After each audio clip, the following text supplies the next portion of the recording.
We're doing a storytelling session for someone who's very successful in the online space. The goal of today is to make Eric a better storyteller so he can convert his audience at a higher rate and basically make more money. Excited? I'm very excited. Okay. Yeah. So we're going to do this in a few ways. We're going to do a lot of role plays. I'm going to try break down some of the psychology behind this in this video. Okay. And yeah, we'll just fucking rip into it. Let's do it. Excited? Yeah, very Okay, excited. Cool. Yeah. So why don't we start with this? Because a lot of what I teach is around networking. So imagine we were at a dinner. How would you introduce your origin story? What's your origin story? About why did you get into the online space? Because you've got an agency that makes a shit ton of money. Well, what was that moment? AI SaaS and coaching now, but yeah. But what was the moment where you thought to yourself, well, imagine we're at a dinner and you're like, oh, I'm going to tell a story about what got me into the online space or what made me start making money online. Okay, so essentially 3 years ago, I started watching Iman and Tate and stuff like that. And then I was about to go back to university. And then a week before I was actually about to go back, I had a flight booked, apartment, signed and leased out. And then essentially I sat down at the dinner table and I told my parents, yo guys, I'm dropping out. And they're like, nah, like, what do you mean you have no plan? Like, what do you mean you're going to start a business? Like, you go back to university, leave a flight in a few days, and you also have an apartment. And I was like, no, fuck that shit. I'm actually canceling the flight, got someone else to sublease the apartment, and I'm fucking locking in. So essentially I went into like nightmare mode, ghosted everyone, broke with my girlfriend, ghosted all my friends, cut out everyone, even stopped talking to my parents as much as well. And then I just went into these like super intense 14-hour days of me going super fucking hard, joined a course, got a mentor, and then from there I started making money online with the agency. I was like just closing deals, like doing Facebook ads for real estate agents. And then essentially from there I started making 10K, and then I started to travel. I started to make 30K a month, and then I started to travel the world with Nick and Jordan, and we went to Greece, booked out these fucking crazy ass villas, and like everyone who was like hating on me back in the day was like literally doing exams, like while I was just traveling the world making like 30K a month and shit. It was just crazy. And then from there I just started to travel more, and then I moved to Dubai, started getting more into coaching and like partnering up with other agencies, and then recently just started to I became co-founder of this AI SaaS, and now we're just scaling that and also doing coaching as well. So yeah, that's kind of the whole. So we're focusing on the skill of storytelling. Yeah. What do you think you did well with your story, and what do you think you could improve? Okay, so I think I did well with like. And stop saying like. Okay. We're gonna stop saying like, boys. But essentially, I feel like I did pretty well at emphasizing specific points, and also telling the story of like how I sat down at dinner table, and feel like I gave like good. Do you have like? Yeah. I feel like I just gave good. I don't know. Just it was a good story, and kind of like, bro. But how could we have made that story better? More intensity. How? What do you mean by intensity? More drama, or like more. You don't need drama because we're not talking. No, or about like more of like an actual story though, or like. But the storyline was there. I actually think it's in the deliverability. Just the way I'm saying it. It's a few things, so we'll go over some of them. Okay. And why don't I start by retelling you your own story? Okay, that'd be good. And then you can try, as I do it, and if you're watching this, pick out what I've done differently to Eric so that you can implement this into how you tell your own stories. So, right, I'm going to tell you the story about how I got into the online space. Okay, cool. And it's fucking wild because this started when I was 20 years old. I've got pimples on my face right now, but you should have seen me back then. I was fresh-faced as fuck. And it's funny because I remember lying on my sofa, scrolling Instagram, scrolling Reels. And who do I see? I see Iman, I see Tate, I see, who else? Charlie Morgan. And I see these guys, and I'm scratching my head thinking to myself, I want that life. Why do I not have that life? And I then started looking into their different courses, and the first person I ever actually invested in was, who was it? Charlie Morgan. Charlie Morgan. And from there, I then found myself at a dinner table with my parents. Just a normal dinner table on Tuesday night. I'm sitting there, I got mum, I got dad, we've got a really nice spread. My mum makes fantastic food. The smell's penetrating my nostrils. And it's a weird term, but fuck it. And I'm trying to bring up to my parents the fact that I don't want to do university anymore. Because at this point, I had exams coming up, but I saw this bright light. I saw a future. I saw a future when I lived the world, like travel the world, live with my bros, and do shit like this. Yeah. What day is today? Monday? Yeah. I never fucking know either, right? Yeah, I guess Monday, yeah. And you got to imagine me sat at this dinner table with my mum and my dad, and I remember the look in their faces when I told them, look, Mum, I'm actually dropping out of uni. I'm going to full send this business. And when I told them that, you could hear a penny drop. My heart sank as I saw literally the blood rush out of their faces. And I thought, fuck, have I done the wrong thing? But I knew deep down, because I brainwashed myself with Iman, Tate, Charlie Morgan, all of these people, that I was doing the right fucking thing, even though everyone thought I was crazy. And you probably did the same thing too. That's why you were at this dinner table with me. That's what you say at dinner table. And from there, I just went fucking crazy lock-in mode. I made people like Iman with the lock-in mode or monk mode look like fucking amateurs, to be honest with you, because I was in Whistler, butt-fuck nowhere, Canada, working 20 hours a day, looking like I had no fucking clue what I was doing. But I made my first dollar, then my first 10K, 20K, 30K, and all of a sudden, fast forward a year later, my buddies are doing my exams, or ex-buddies, and I'm there in fucking Mykonos, popping bottles of champagne with a bunch of baddies. So that's honestly my origin story, and then from there, the rest was history. Your story. Told Very better? interesting. Yeah. I would say Slightly. so. Not perfectly. No, it was definitely better. But what's different? I just feel like it was definitely better. There was more of a storyline. When I told that story... There wasn't really a more storyline. It was just like... It was your story. Yeah, but you I didn't add anything. Yeah, but like, there's no actual extra storyline, but you're just adding extra details, which makes it more enticing kind of thing. The irony is I wasn't even there. I know. But Yeah. when I told your story, you felt like you were there. Yeah. Because good storytellers, what they let you do is they let you relive the story. Most people, they tell stories, and what happens? They just go into, oh, okay, and they try and piece together this complicated fucking story. When you tell a bad story, cortisol rises in a bad way. When you tell a fantastic story, you can make tension come up with pauses, with we'll pause as an example, but that raises cortisol in a good way. So you need to be aware of that. Okay. We'll break that down in a second. Yeah, okay. So you make them feel like they're actually reliving the story by bringing up specific points. So there are a few things, we'll break them down, but the ultimate core crux of it is, when you tell a really good story, you're basically doing verbal hypnosis. Because when I tell that story, both you guys listening, you probably thought to yourself, fuck, I'm actually there. And you start imagining it properly. Yeah, literally. Right? Yeah. You probably saw yourself at the fucking dinner table, scratching your balls on the sofa, which is wild because I wasn't fucking there. I made it up. It was your story. Yeah, exactly, yeah. How powerful is that when you can do that in marketing? Yeah, like fucking insanely powerful. So for you, for example, for your marketing when it comes to AI store, no, not AI store order, AI fucking ramen, sorry. AI, and also like AI setter, like AI setting. Fuck it, AI stuff, right? Yeah. But who's your ICP? Myself 3 years ago. Okay, yourself 3 years ago that bought from a version of you. When did they see your reel? Late at night? Well, it wasn't a reel, it was like YouTube videos, yeah. Fine, but when would they watch them? Late at night on the sofa? I'll actually have to look at the original one. I think it might have been back in. So no. What I'm trying to say though is that when you're think about this. When you're running ads, when you're telling stories, speak to the ICP as well, because I will take. This is really powerful. If you can tailor the story to the person that you're speaking to, it becomes even more relevant, and then they'll listen even more. So like describe where they're literally watching it from as you tell a story. Well, you try and focus on things that are relevant to that person.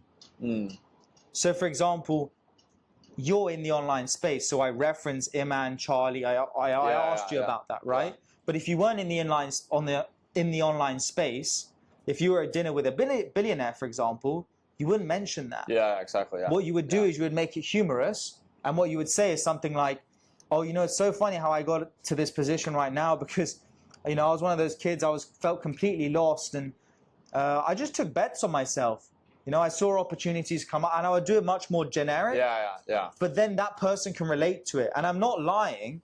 I'm just Tailoring it. I'm just tailoring it to who I'm talking to. So you have to be aware of that in your storytelling, especially with how you market the story or through storytelling. Yeah. Right. Yeah. Making it really relevant to your ICP. Yeah. True. Okay. Awesome. So I wrote a few things. One thing that I tried to do is touch on different senses. I didn't do the best job. It's 10 p.m. at night here. But which senses did I try and touch on? Like smell, touch, sight. I mentioned how I feel, right? I said at the dinner table, I felt, oh, fuck, did I fuck up? And then the smell was penetrating your nostrils. Yeah, I don't know why I said that. That was sus, bro. But the point is that if you talk about the feeling, then the person that listens to you can really relive that experience. Right. And that's what we want. So, you cold? No. All right, cool. Just taking a deep breath. The air is penetrating my nostrils right now. Right. Do you want to tell another story and try and implement some of these things? You'll get better by the end of this. Yeah. Okay, so I'm going to tell the one in Monaco. Tell it. Actually, I don't know if I can tell. It involves like a girl, but like, anyways, I'll kind of like change up a few things. Yeah, just change it to a guy. No. No chance. Okay. I threw you off there, didn't I? Yeah, I definitely did. Okay, so, boom. Okay, we're starting. So this was actually started off in Dubai. I bust out my room. Tell me, so before you start, sorry, paint a picture of the overall story. I'm about to tell you a story of what's the high level. Okay. Because otherwise I don't know where the fuck you're going with Okay, this. I'm about to tell you the story of how I flew to Monaco same day, same 3-hour time span from Dubai, and then got there with zero plan and ended up sleeping at this billionaire's daughter's place. And if I didn't sleep there, I would have been homeless. Fucking tell me how it happened. That's pretty solid. Okay, so I don't know if I could really. It's fine. It explain doesn't the whole matter. thing. Okay. She won't watch this. Okay, It doesn't true. matter. Is she really gonna watch Piero? No way, bro. We're chilling. You're fine. So essentially, I bust out my door. What the fuck are you doing? Okay. You don't have to exaggerate in a weird way. Like, just be you. Okay, so I get out of my room in Dubai. Nabil's sitting on the couch. I'm like, yo, let's go to Monaco right fucking now. And he's like, bro, what are you talking about? And I'm like, yo, I'm showing all these. You've said like 3 times there. Okay. Don't do that. Try again. Okay. We'll work through it. We'll So try it again. Okay. So I'm in my room in Dubai. I finish up a call and I bust out the door. Sorry. Paint the picture really well if you can. So picture this. Okay. I'm in Dubai in my high-rise apartment. So start big. Where? And if they don't know Dubai, because it's a unique city like that. Well, yeah, I feel like everyone knows Dubai. No, but that's what I'm saying. Okay. But for this story, it's fine. Okay. So I'm in Dubai in my high-rise apartment, and I just come out my call. So do you see? I'm like, Dubai, high-rise apartment.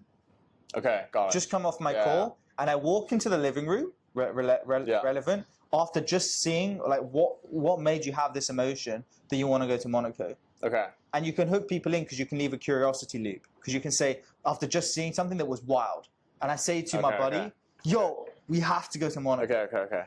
Try again. Okay. So I'm in Dubai, and I'm in my high-rise apartment. I just finished up a call, and I race over to Nabil because I just saw something absolutely wild on Instagram. And I'm like, yo, we need to go to Monaco right now. There's F1 going on. We need to go there literally in the next few hours. Let's fucking book a flight. Let's go. And he's like, I'm down. Let's do it. So we were talking about it and we're showing them the videos and shit. Everyone's there pretty much. Mm-hmm. And then we book flights literally 5-10 minutes later. I'm also saying a lot, but we're working on it, boys. So essentially, we book flights. We Uber straight to the airport and we actually fly into Milan. I actually ended up missing my flight. So Nabil goes waits in Milan, goes into like middle of the city. I land, I rent a car, it was like a BMW, and then I actually pick him up, and then we go straight over to this town, which was right next to Monaco. I believe it was Nice. I think it was city. okay, but like it was pretty much town. Yeah. At least that like part. I took the piss. Essentially, so we pretty much get there at like 11 p.m. There's nothing booked out. We were just like, fuck it, let's just go there without any sort of plan whatsoever. And we actually check on Airbnb, and we're like, yeah, we're actually fully cooked. Like, there's only like no bookings because it's like middle of F1 Monaco. Yeah. And it's also like 11 p.m. So if there was bookings, we can't check in right now at 11 because everyone's sleeping. So we get there, and the only spot left is this absolute rundown hotel, and it was like 2 stars for like, it was like 100 euros a night or some shit. And that was pretty pricey for that place, honestly. Like, it was absolutely cooked. Like, anyway, we get there. There's literally homeless people outside. We're like, bro, we're fully cooked. Anyways, we walk in, and you could smell. I'm actually going to start to... That's good. I feel like that was a good point. Yeah, that was good. What can you smell? So you could smell just like the old... Bro, I keep on saying like, but you could smell the old, rusty... And so with just like smell, dead feeling, yeah. With smell, just if you pick up on really strong smells, that works really well. So, for example, if you're talking about a shit hotel, this hotel was so bad. All I could, instead of focusing on the 2 stars, all I could focus on was the smell of piss. Okay. Now you're right there, aren't you? Okay, yeah. Okay. Anyways, so instead of focusing on 2 stars, this place I just couldn't because. That doesn't really make sense because 2 stars is like super shit. But like, anyways, we'll just be like, fine. Yeah, it just doesn't. Okay. So, anyways, we pull up there. Place smells like fucking piss, but regardless, we check in. We go to the hotel. We check in, and we open the door of the hotel room, and this place is absolutely finished. There's like marks all over the wall. The beds are like 2 single ones. They're right next to each other. The floor is like this super musty carpet, and it just smells like absolute like ass in there. Anyways, this is like the worst hotel I've ever actually stayed at. And we're like, nah, bro, this is fucking D-scale vibes. Let's just get the fuck out of here. So we're actually like, okay, let's just shower first because we just finished up traveling. We need to look nice. And the only actual plan to survive this night is stay at a girl's house, right? So we need to literally fucking just meet a girl that night and just stay at her place. So anyways, we shower and we get the fuck out of there, get all our stuff because like, bro, we're not fucking staying in this shit apartment. Like, it's just, I'd rather like literally sleep in a car. And then, anyways, we go down to the front desk. We're like, yo, boss, we need a refund right now. This place is like so cooked. And we're like, if we don't, we're just going to fucking charge back. So like, you might as well. We said it obviously in a nice way. But then anyways, we actually walk out and then we see these girls right on the street. And I'm just making eye contact with them. And then one of them goes like this. She's like that.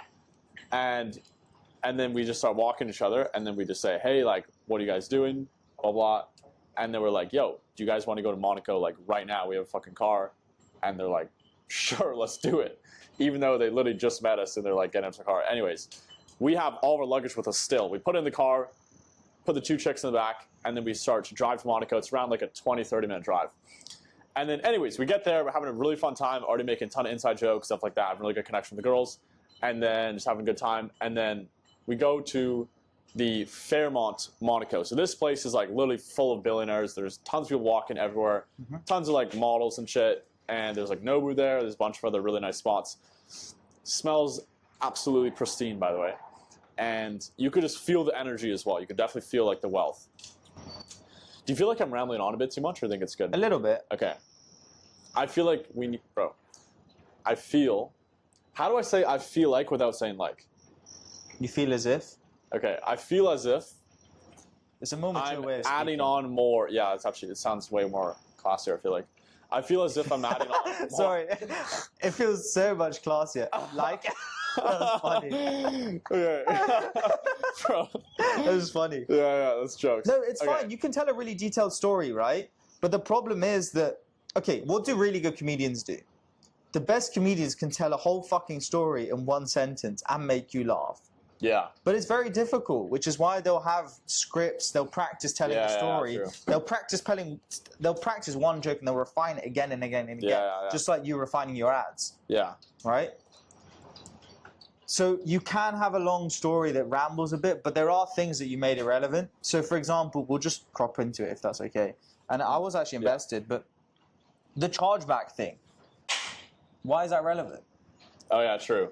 Yeah, it's not true. Is there any upside for you telling like, me that you no. fucking charged back this poor guy of his 2-star hotel? No, it's true. Honestly, you told that and I was like, oh, it probably makes us look worse. Yeah, low key. But we didn't really even do that. Like, it was just in like a nice way. Where I get it. Yeah. But it's irrelevant to the story. True. What's the story? Even, for example, when you mentioned, the fuck's his name? When you mentioned, and then I missed my flight, but then he waited in Milan, and then I met him in a car, and yeah. I was like, what the fuck? Is that not? It's a bit irrelevant. But you can, unless you told it in a good way. How did you miss your flight? You didn't build tension throughout. That's the thing. Well, I literally just, bro, these guys are just being retarded. Like, I said like. It's fine. Okay, so these guys are just being retarded at the airport. So essentially, I just got there, and I wasn't able to check in to the airport. Which airport? Dubai. Okay. And I wasn't able to check I'm confused myself. No, but I wasn't able to check in on time because they didn't let me check in online because I was too late or something like that. I always get to the airport like an hour and a half before. Yeah. I always just last minute should do that stuff. But anyways. So how I would, because what you can do is throughout your story, you can build more tension. So for example, and imagine this. So I say to my buddy, yo, we're going to fly to Monaco right now. And he's in. So he gets there. Unfortunately, we take different flights. But guess what? He's in Milan and I missed my flight. Anyway, I then made it because I'm a G. And I'm now in Milan. We get a car. We drive all the way through the Alps to wherever, to some town near Monaco. Uh-huh. And I'm staying in this and it's 11 p.m. because it was a really far drive. We're in this nice car, so we enjoyed it. We're feeling like G's, whatever word you want to use, but we're feeling like those guys, or whatever you want. Actually, what's really good is if you can use film references when you tell a story. So my day so far feels like, you can use like in some scenarios, but my day so far feels something like, or something out of a movie. You can say that. So like a spontaneous fun movie or whatever, or specifically name the movie. And so picture this, it's 11 p.m. at night, and me and my buddy, we're thinking to ourselves, where are we going to stay? So we're looking on Airbnb frantically on our phones. Mm. And guess what? See, when I say guess what, and then I leave a pause. Guess what? We can't find a single spot. The only thing that's left is not a 5-star, not a 4-star, not a 3-star, but a 2-star hotel. That's all that was left. And when we arrived, it smelled like piss. We walk in, the stains everywhere, and I honestly feel like I could see bed lice in that bed. So I thought to myself, I looked at my buddy when we walked in, state of shock. I thought, I am not sleeping in this. I'm going to get AIDS. See, I inject humor as well. Okay. And so we said, screw this. We have tuxedos with us. So we get changed and we're just like, fuck it. We leave. So we leave this apartment. We're now back on the streets. No hotel. So what do? Well, the universe blessed us. How did it bless us? Well, as we walked out, and you see what I did there is I really got you bought in because I asked you a question and you were about to answer it, but I cut you off. Right? Okay. Yeah. Because it's actually really clever. Good. That is good, yeah. And now you're like, well, do I say something? Because when I say that, you think to yourself, do I say something? Yeah. But I didn't ask you an actual question. It's a rhetorical question, which is really good for keeping engagement, especially at busy dinners and in marketing, right? So the universe blesses us and we see 2 girls. And I'm looking up to the sky. I'm thinking, thank you, God. There are 2 beautiful girls. And guess what? The lady, she's really hot, and she just does this to me. Now, obviously, it happens to me all the time because I'm an attractive motherfucker. So you can be cocky funny, it works. Yeah. Because I look like whatever Danish god. And we start talking. Next thing you know, we're vibing, and we say to him, hey, do you want to go to Monaco? Let's run it. Fun night out. So now we're driving to Monaco. 2 girls in the back, No 2-star hotel, and we're thinking, damn, this is going to be the start of a night from Hangover. And that's where it got worse. Or that's really where it just started. Do you see? That was for sure shorter. Yeah. But also better. Yeah, it was more short and more engaging, I'd say. Yeah. Yeah. Do you see what I did differently? Yeah. What did I do differently? Well, you did the thing where you cut out all like. It's okay. You cut out all the non-necessary points that wouldn't cause retention. Yeah. And then also you asked the question and then cut me off, which was really good. Yeah. When you talk about Monaco, so have I told you the story about my girlfriend? Yeah. I reference James Bond. And I reference James, so for people listening, this is genuinely how I met my girlfriend, but it was random Tuesday. No, it wasn't random Tuesday. It was Formula One this year, 2025, in Monaco, Grand Prix, the backdrop of all of the Formula One racing all day. Crazy villa that we're staying at, Putin, owned by Putin. There's all these models everywhere. And in this craziness, I'm walking through the main square. This honestly felt like something out of James Bond.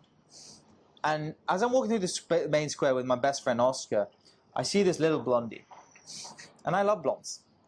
And I see this girl, and we lock eyes. And as we lock eyes, it felt like time stood still. So even there, I leave pauses and I speak slower because it allows you to focus in. I felt like time stood still.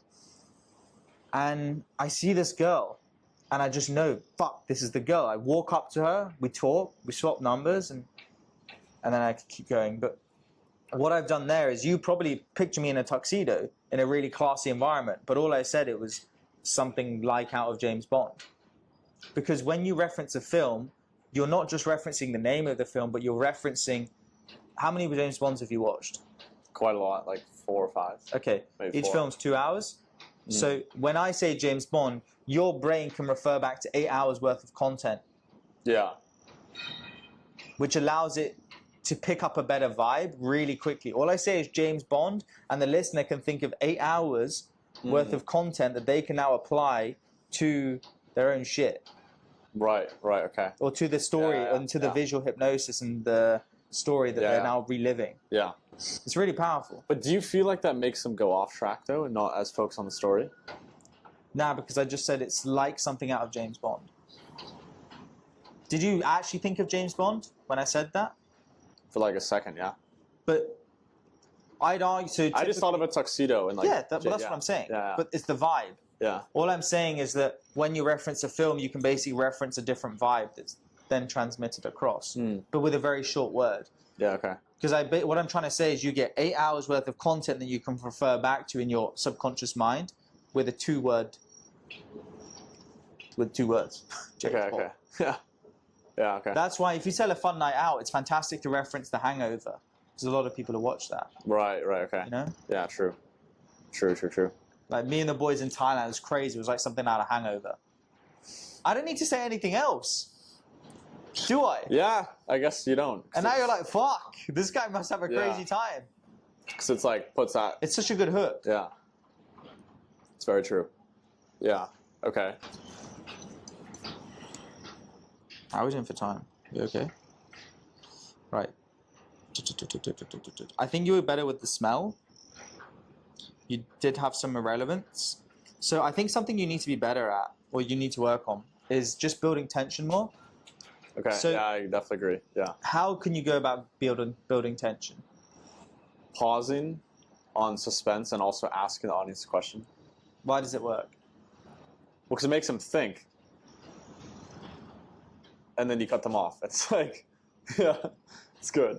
Why is it good? It's very good. It's not really something you could really describe. It's just a feeling that I experienced, you know? Yeah. Well, it's good. I think you can describe it because when you do that, so when you leave tension, the person's dopamine rises because they're like, oh, what's next? It's a curiosity loop. And then when you tell them something, the dopamine releases. Yeah. Because tension is like, when you create mini bits of tension, it's like you allowing the person that's listening to you to run the roulette at the casino. we love roulettes, we love reels. Yeah. That's why they're built in the same way. Why? Because we don't know what's next. Yeah. Have you ever been there at night and you're scrolling and you just want one more good one? Yeah. You know that feeling? Yeah. You're like, I just want one more good reel because we're fucking addicted to it. Yeah. And so if we can do the same in how we tell stories, we can become really captivating. Mm. Because I kind of reel you in, I leave a space and you're like, fuck no, ching, and then I give it to you. Yeah. But if I give it to you straight away, I don't allow for the emotion to land. Right. So, what, you just delay it and then... By literally a microsecond. Mm. But how do you initiate it? Do you always just... Is there any other ways of initiating besides asking the question? Or So you can say, and guess what? You can say, you can start... So you can make open loops is a really good way. Mm. So you start bits of a story and then go into a different story and then come back to it.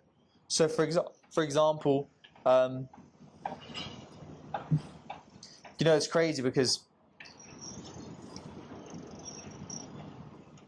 even at the start, you know, it's crazy. I'm going to tell you a story about how I spontaneously went on a trip to Monaco, and how it started was absolutely wild.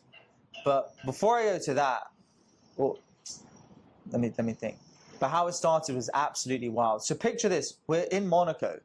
That morning, we were in Dubai, and as we're in Monaco, it's like 11 p.m. at night now, and I'm kind of starting in the middle of the action. Yeah. And then at the end, I can go back. It's a bit harder to do. I don't know if I like that one. That's fair. Because I just feel like the nature of that story, it's more of... Dubai part is also pretty old. No, it is good, but I'm just trying to illustrate a point. Okay, I'm trying to teach you the art, like the art. I feel like it would work better with other stories, though. Yeah. Where basically you can reference the start, but not give it away. Yeah, you can do this in little bits. Okay. I'm trying to think of another example. So, what's another example? Do you have any examples? How'd you make an open loop? Hey, you're basically making open loops. Yeah, always. Curiosity loops. Yeah. Always. And the more you can do them, the better the more you hook people in. Okay. How would you... Do you want to try some open loop examples, like on that Monaco story? You could even add on to the story if you want, just like make things up. Well, okay, I kind of did though, because I said, and as we walk out the hotel, guess what we see? Okay. So that's a curiosity loop. Okay. Now you're like, oh, what did you see? A blessing from the universe. Did I tell you it? Something we never thought would happen. We see two girls. And I haven't actually fully told you two now. Yeah. We see two girls. And I can make it more, I can build more tension by saying we see not one, but two girls. And there's two of us. And now I'm thinking, oh my God. Two men of Monaco. There's a chance. So my hopes go up again. Yeah. And I'm now here outside this 2-star hotel. 2 stars, 2 girls, 2 guys. Feels like a fucking shit porno. But what happened next was not a shit porno. Because what I did is I looked at this girl and it was wild. She looked me right back in the eyes. And she did this. And I was like, no way. This does happen to me from sometimes. God. A blessing, a true blessing. And I thought, really? And so I go over to her, I say hi. Next thing I know, we're talking. And to my surprise, she was actually interesting and hot, which is pretty rare in Monaco in the F1. There's a lot of bimbo bitches. But that's a story for another day. So even in that, there were a lot of tension building bits. Right, okay. In a small bit. Okay. Do you want to try? We can do a different story. Sure. Try something in the Maldives. In the Maldives. Or anything, it doesn't matter. Let's leave the Maldives. Let's leave the Maldives. No, not Maldives. No. It doesn't matter. Wherever. I don't care. You want to talk about how you lost your virginity, Eric? I'm getting cancelled. I'm getting cancelled. No, probably not. No. I don't know. Like, I have a lot of stories. I'm just trying to figure out which one. It doesn't matter. Any. The Monaco one's a very, very funny one. Okay, well then do the Monaco one. But I don't know if we should just... I think we should do probably another story. It doesn't matter. We can continue. It's about this. I'm trying to teach you the skill, right? Yeah. I did this because I told you at the start, I want to get you a bit better. Yeah. Do you feel you're a bit better? Yeah. There you go. Yeah. So we're getting there. We're getting there, boys. We're getting there, step by step. So what do we want to do with this new story, though? What specifically do you want to do? Just any story. Just tell it, and we'll just get better. We'll work through it. We'll do one more, and then we'll call it. Okay. After. It can be a shorter story. Fuck, I have a lot. I want to find a really good one, though. I'm just trying to... Bro, you can make going to the shops interesting if you can tell a story well. Good. Go into the shops. Yeah. You live a very interesting life. It can be fucking anything. Should I do it of how I got the Eric username? Actually, no. I don't know if I could really leak that, to be honest. Don't leak that. Secret source.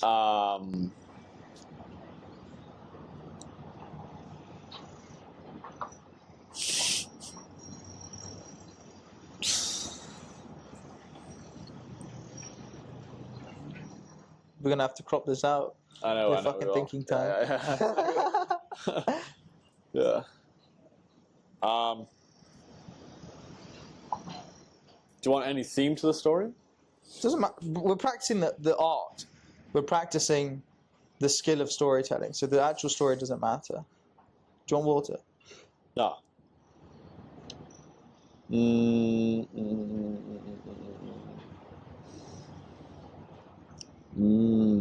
Maybe we just continue with the Monica one. Okay, Yeah. let's do it. Doesn't matter. Fine. You walk into the fancy-smelling hotel. Now what? Okay, so from the start of the fancy smelling hotel. Yeah, Okay. that's where we were, no? Well, no, it's actually not. Like we were in the. Oh, the fancy smelling. Okay, yeah. Sorry, I'm been a long day, boys. Who are these boys? I thought we were talking about You the keep talking previous to one. boys. Okay. Which It's the boys? audience, bro. It's the Okay, sorry, boys. that's just whatever I reference my. His ICP, Yeah, his my ICP, I was sorry, like, my "Alright, boys, here we go. Yeah, that's fair. Yeah. I don't have an ICP. Okay. Ladies and gentlemen, so we're actually going to start the story off again. So we walk into the fancy smelling hotel. Actually, I don't know if I could really tell the rest of the story, though. I don't know if I want Why the fuck did you start it then? No, I actually can't tell the rest of the story. But, fuck, I guess we'll do a different story then. Or do you want me to just give some sauce? Yeah, let's get some sauce, yeah. Okay, let's give some sauce.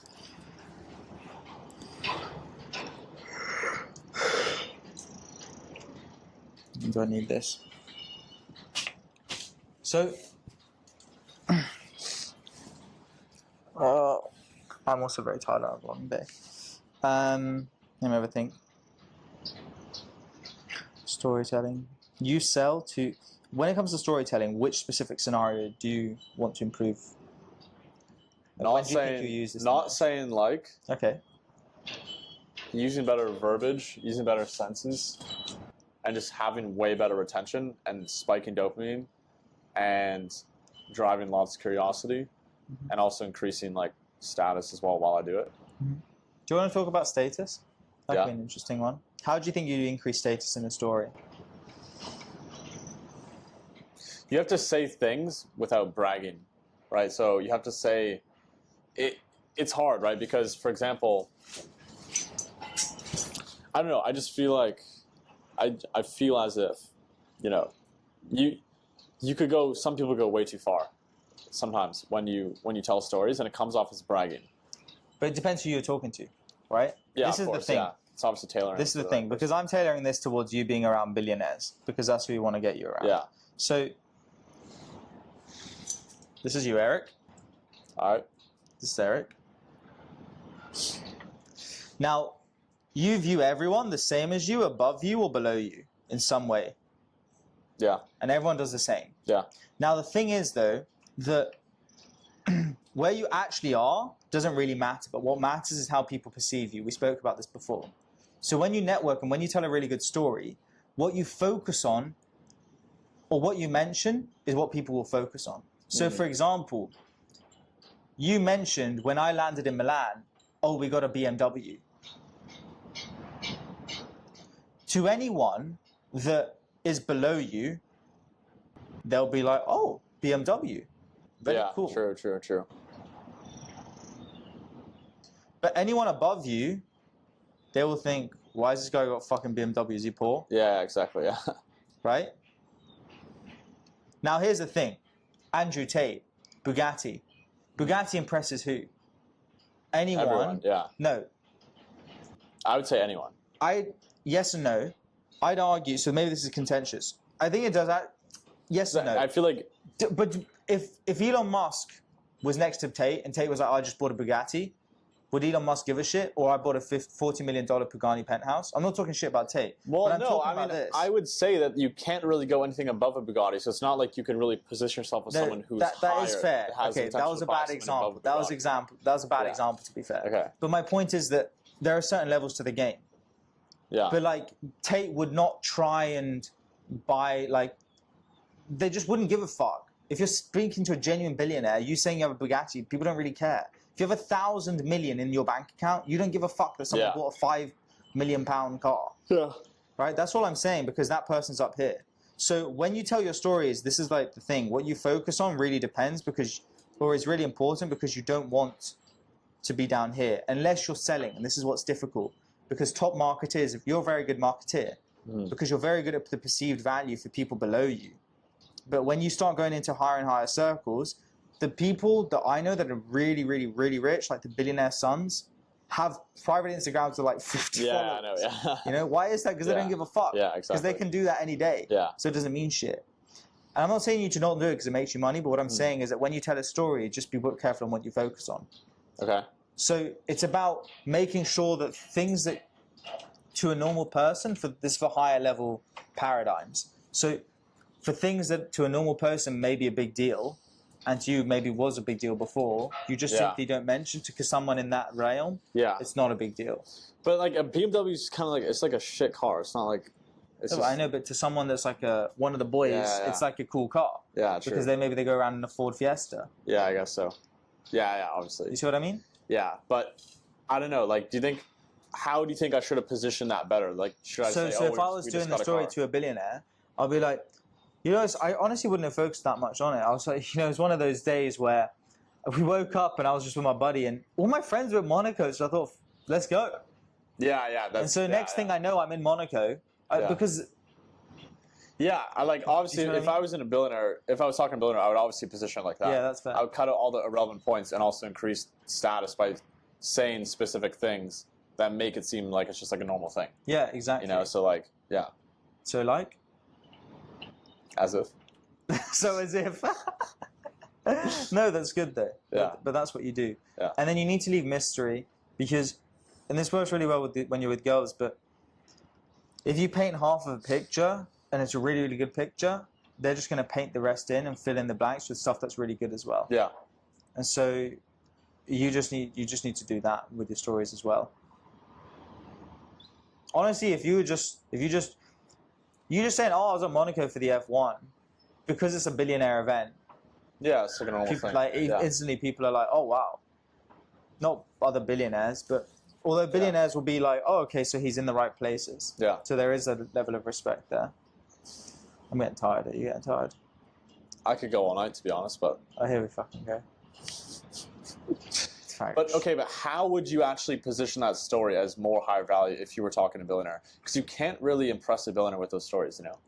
It has to be some, like, crazy, like, fuck off, like, next level, you know, you took a fucking private jet over there, but that's not even, like, a flex, though. Like, you know, maybe you met the Prince of Monaco, you went on his yacht, and then you guys had a fucking orgy or some shit. Like, I feel like that'd be more at their level, you know? Because you can't really impress a billionaire. It's very, very hard to.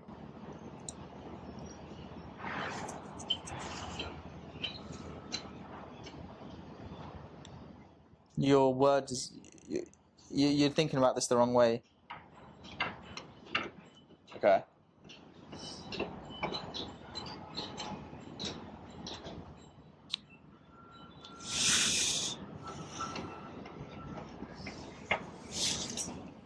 That says you.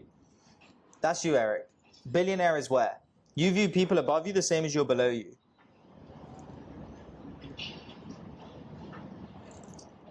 Where's a billionaire? Wait. I view people above me as everyone views people in three categories. Either above them in value, the same as them, or below them. Yeah. Where'd you put the billionaire? Obviously above me. Why? Because they're a billionaire. Why? I'm not a billionaire. So, okay, but what is there to life? Is it just money? No. What else is there? There are 4 quadrants. Health, wealth, love, happiness. I say health, wealth, like love, relationships, and then higher purpose. Yeah. So just because the billionaire has wealth ticked off, do they have relationships that are good? No. Do they have higher purpose that's good? Do they have health that's good? You don't know. Yeah. No, I mean, that's true. Like, obviously. And so my point is that your story... pull way harder than like some like super cooked billionaires. Your story can focus on these other areas of their life that they don't have. Yeah, exactly. Yeah. So what you need to do is you need to focus your story on those things. And you do that by getting them to ask the things. And they will give out, just like you do in a discovery call with sales, right? Yeah, no, that's actually very true. So, like, I think one way is, like, with the health stuff, I'll actually tell a story right now. Yeah, go. Okay. So. What the fuck is this character you get into? What? Sorry. That's funny. All right, ladies and gentlemen. Okay, so I always start the stories off with essentially for some reason. So I don't know why. But, okay, so let's get into it. Okay, so pretty much I was actually having like tons of issues with like energy, fatigue, like bunch of hair loss as well, and not like testosterone related, but like because my hairline's like probably just chilling. You said like about 50 times. Okay. So let's actually start. Start again. Start properly. So I was having a bunch of health problems, and I realized it was like I was having, bro. Let's restart. Okay, so I was actually having a ton of health problems recently, and I fixed absolutely everything by pulling out blood in my body, which was fucking wild. So essentially, no, just keep going. Essentially, I was having, mood crashes, like a ton of hair loss as well. Like obviously my hairline's chilling, but it was kind of just like all over. And then it was also hard to put on muscle and shit. And actually it became to eating too much steak, which is wild. Really? Yeah. You're eating too much steak? Yeah. I was having around 2 to 3 steaks per day for like 3 years straight. 2 per day? Yeah. And so what did that do to your health? Well, what happened was, so obviously steak has a lot of iron in it. And recently I started to eat more raw steak, which actually lowers the iron absorption because it makes it less bioavailable. But before that, I was eating like medium rare steak, stuff like that. Anyways, tons of iron coming in my body. I would usually also eat it with fruit as well, which also contains vitamin C, which increases the iron absorption too, of the iron, like from the steak. So my iron was like 3x as high as the like recommended safety limit. Damn. So what happened was my zinc absolutely dropped because they have a negative relation, also copper as well. So my iron was completely fucked, and I actually got a blood test and realized that, okay, like I need to stop fucking eating so much steak because I'm like losing all my hair and shit, and like, Jesus. I'm just getting cooked. Like it's hard to put on muscle, like I'm not gaining muscle, like what the fuck's going on? Anyways, I just cut out steak completely and also do a bunch of blood draws. So you do like blood donations essentially, and they pull out like a fuck ton of blood. And then from there, it just automatically rebalances. And then I also started taking zinc and copper. And then now I'm completely fine. Hair's chilling now. And we're also gaining a lot more muscle as well. So yeah. So that's the whole story. It was a good story? It wasn't really a good story, no. No, it wasn't really. No. He hasn't learned anything. No. I think he actually might have, though, to be honest. No, so... I will tailor it to the billionaire. If he's obviously having the same issue, then I'll be like, yo, have you checked this out? Because I actually just experienced the exact same thing. So what I would do, I'll give you some things. A bit of sauce. At the end of a story, whatever story it is, give a learning. Because people love learning. You learn, you're 22 times more likely to remember something if you tell it in a story. Okay, so don't eat steak 2-3 times per day for 3 years straight. Lesson learned. There you go. Everything in moderation. Do you feel like you've accomplished something by talking to them? I do. Okay, nice. It's a learning lesson. When you do that, dopamine rises at the end because they feel like they got something. It's like a release. Yeah, it's true. Because actually, to be fair, it was kind of like weird when I just ended the story because there's nothing to it at the end. Yeah, you were just like, so yeah. I was okay. Yeah. But now, once you learn the lesson, you close it off nicely. Yeah. But the lesson can be anything. Well, that's the lesson. Just don't. I'm saying but I'm telling you more as a point. So that's a good thing. Also, guys, make sure you ice your balls when you sauna. That's just like something really important. You see what I did there? I did pattern interrupts. That was for sure a pattern interrupt. I'm trying to... Which is now increasing retention. Okay. Okay. So now, how do you feel like you've accomplished something by talking? Yes, Eric. Okay, nice. Thank you. I've learned a lot. You're getting good dopamine right now. Yeah. Okay, no, actually, it is important though, because it will actually lower your testosterone if you raise a lot of the temperature from your balls. That's why your balls actually stay out of your body, because it's like doesn't want to be warm. Thanks to that, Eric. Yeah, and also if you make sure you wear a sauna hat, it also protects your hair too. So, yeah. Thank you very much, Eric. You're welcome. I feel like I've learned a lot about sun and my balls. Yeah. All right, Eric, I'm gonna call it. But it actually does work though. You know, like that was a pattern interrupt, and you're obviously laughing a lot. Yeah, it does work. So it actually works. What are you trying to accomplish? I'm trying to teach you. I'm trying to teach the audience as well. Okay, fine, I'm trying thanks. to teach the boys out here. Thanks, boys. But do you feel like pattern interrupts during stories are also good? Something that could go, because I feel like if I do pattern interrupts during stories, like I could ramble on for like a long time, you know? Don't. Okay. What was my biggest takeaway with this video? I would honestly say I actually learned a lot. This was super valuable. I want to do this with more friends. I want to bring some more friends to you. Like no homo. So what we're gonna do? No, I don't think we should. No, I'll actually redo that. Okay. That was honestly super valuable, though. To be fair, like I definitely learned a lot, and especially like the census thing, the pattern interrupt, raising the dopamine. That was like really valuable, and I feel like now I'm really like way better at storytelling. So, Thank you. yeah, thank you. My man. What do you have to tell the audience as well? Last final words. Do I see tear? Sure. If you want to learn this yourself and you want to role play with me, I role play every single week for free with my own community. Click the link below, join our Raw Doggers community and Raw Dog Life. Let's get it. And then also you guys can come out to Dubai and become like in-person client with Piero as well. Get some real sauce. Damn right. Maybe We'll go on give some two-mans as well. a